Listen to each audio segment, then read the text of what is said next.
Today we'll be building a Notion setup from scratch that handles your work and your personal life. This is going to be the easiest way to do this. Well, actually, I'm lying when I say the easiest way. Technically, it's not the easiest way. The easiest way would just be to have two separate pages, one with your to-do list for your work and one with your to-do list for your life. But personally, I think it's a lot more useful for these to be connected. That way you can just plan better and achieve this thing called work-life balance. How exciting. So this video will be perfect if you're new to Notion, as this will be a full Notion build tutorial from scratch. But don't worry, it won't be super complicated. But because I want this to be a useful Notion tutorial for beginners, I will be showing you the most important features to learn inside of Notion. But those won't be side tangents, we will use them in order to build this Notion work-life dashboard. Now, before I get into the Notion tutorial, if you just want a Notion work and life dashboard without having to build it from scratch, then I do have a template called Headquarters. There's a link in the description. It is a lot more advanced and has way more features than we are going to build today. There's an advanced task management system, project management system, life bucket system. It handles your notes, your resources, your time tracking. It has a really cool and unique journaling system. And it has a bunch of other features. And like I mentioned, yes, you can see your work life and your personal life both in separate views, so you can click on the work page or you can click on the personal page, but you can also see them holistically together in the one main dashboard as well. There's a link in the description to it if you're interested, but if you want to build a dashboard from scratch, then subscribe for Notion tutorials and let's dive in. Alright, so here is our plain page in Notion. What we're going to do here is simply call this dashboard. Now in our dashboard, we have two main goals. The first one here is to have a calendar, and the second is to have a task list or a to-do list. And we want these to connect and speak to each other. But we have another goal here. In this task list here, we want to separate our work stuff and our life stuff. But we want both of these to appear on our calendar. So that is our goal for today. And what we're going to do is use this thing called databases. Now, databases sound scary, but once you understand the basic functionalities of it, it's really not that complex. And we'll start by using a table view database. So I'll click on table view and do new empty data source. And I'll call this work life list. Or you could call it to-do list or whatever you want. Now, a database like this is not the same thing as a to-do list like this. So if I have task 1 here and task 2, the reason we're not doing this is because this is not data. And by having data, we have a lot more functionalities we can work with, such as properties. So we have all of these different properties here. We also have this thing called filters, sorting, and groups. We also have property visibilities. And we also have this thing called layouts. So we could see this here in a bunch of different layouts, which is how we will be seeing the calendar later on. But down here, as you can see, I have task 1 and I can check that in. Now that is very useful, so we are going to build that here. So I'll click here on new page and let's just write task 1. So the first thing that I need is a property that will be a simple checkbox. So if I click on checkbox here, what I can do is rename this to a simple spacebar. That way there's just less text to read, and I'll drag that here to the side. The next thing is obviously to answer, is this to do with work or life? So there are a bunch of different ways that I could do this. I could do a relation. That's how I built it in Headquarters, but that gets a bit more complicated. And this video is how to make your Notion setup the easy way. And to be honest, the relation property isn't the easy way. The easiest way would be the select property.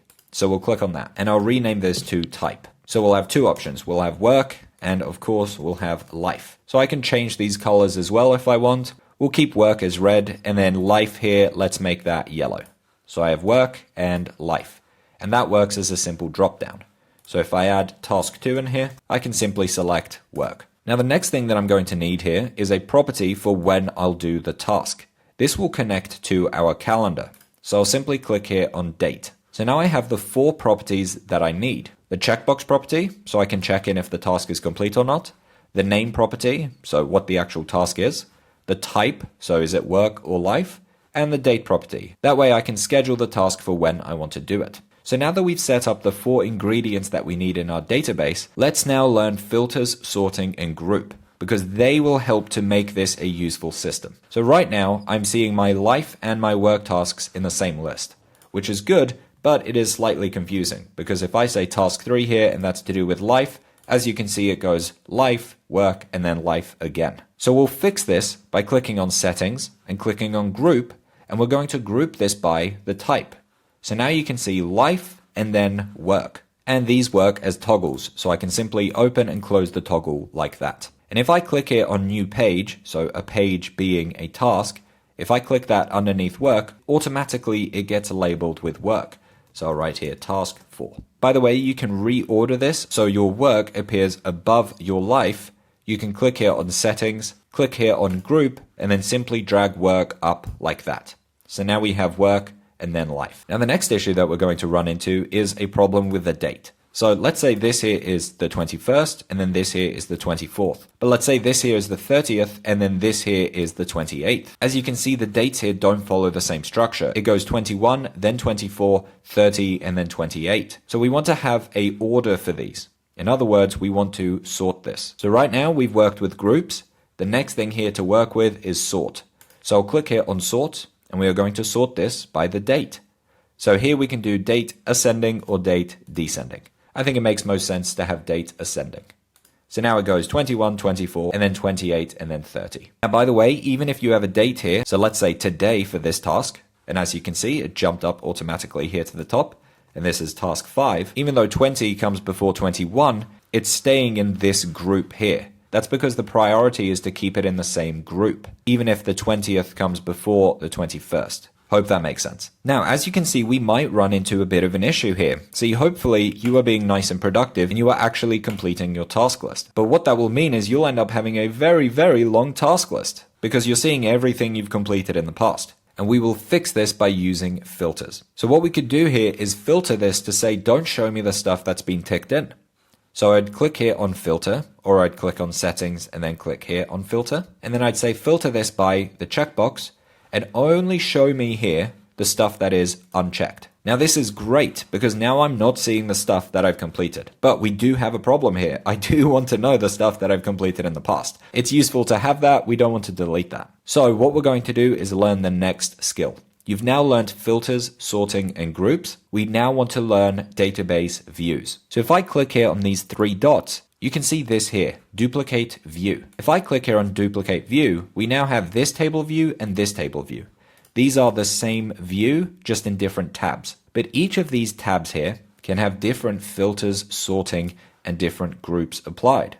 We can also see them as different layouts, which we'll get to. But that does mean on this table view, what I'll do is rename it to do. So this will be the tasks that I need to do, but we'll rename this tab here to be done. So now I have the do tasks and the done tasks. But of course, I'm not seeing the done tasks here. I'm still seeing the tasks that haven't been completed. So what we'll do is change this filter now to, instead of showing unchecked, show me checked. And because we duplicated this view, we're still keeping these sorting settings and we're still keeping this group setting, but the only thing we changed was this filter setting to show me the tasks that are checked in. So now we have a place where I can see all the tasks that I need to do, separated by work and life, and I can see all the tasks that I've completed, separated by work and life. Well done, you've now completed part 1. We now have the much shorter, much easier part 2, where we create the calendar. So what I'm going to do is at the top here, create some space by hitting enter, and here I'll write calendar. So / calendar. And this will show me the calendar view.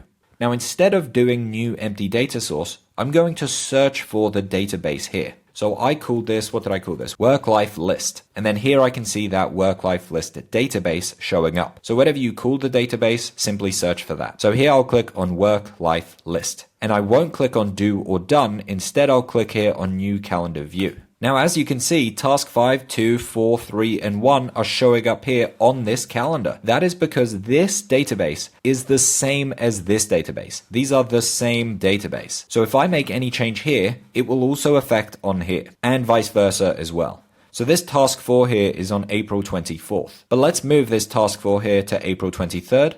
As you can see, it changes that here as well. So these calendars here, you can drag and move these however you want. Now, right now I'm seeing the full month and that's a bit overwhelming. So what I'll do is click on settings here and I'll click on layout and we'll change this to show calendar as month to instead be show calendar as week. So now I just see the week. And I can go forward by clicking on forward here. Now I can see task 3 and task 1 for next week. And I can click here and then jump to today by simply clicking on today. So now I have my calendar and I have my to-do list. The last problem that I have here is I don't know if task 5 is completed and I don't know if task 5 is to do with work or life. And we're going to fix that by clicking on settings and working with property visibility. So I'll click here on property visibility and say that I want to show if it's been completed or not, and say that I want to show the type. And I can reorder these as well. So it goes name, then type, and then if it's checked in or not. So here I can see task 5 is to do with life, and that's on the 20th. And I can check that in, which means it gets removed from here and jumps into the done tab. Here I can see task 5. If I click here on do, I can see task 2 for the 21st, but I can move this to the 22nd, and it updates here to the 22nd.